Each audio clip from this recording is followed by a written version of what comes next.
পুজোর উপলক্ষে আজ লাউ ভাত, তাই আমি ছেলের নামে ছট পূজার কুলো দিই।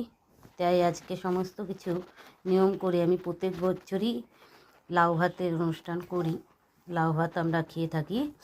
তাই যে এখানে 5 রকমের ভাজা বানিয়েছি। এখানে আলু ভাজা, করলা ভাজা, বেগুন ভাজা, পটল ভাজা, বটবটি ভাজা, আর সাথে আছে শাক।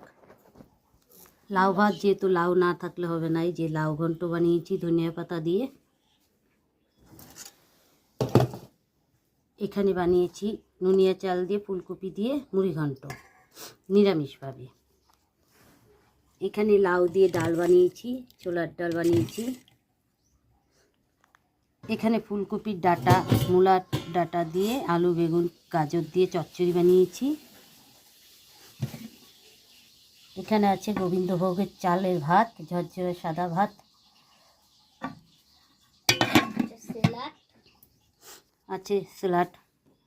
তা আমি প্রত্যেক বছরই ছেলের নামে কুলো দিই, তাই ছেলের নামে এই সমস্ত নিয়মকানুন করে সকালবেলার থেকে উঠে মাজা ঘষা করে সব কিছু আমি সুন্দরভাবে করি।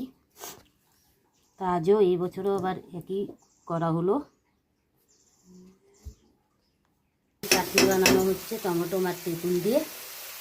মা লক্ষ্মী কিচেনের হোম ডেলিভারি রেসিপি কেমন লাগে কমেন্টে জানাবে।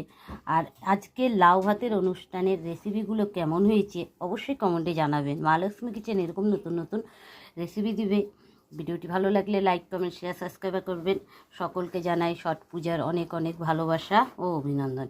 এই বলে ভিডিওটি এনে শেষ করছি। নমস্কার বন্ধুরা।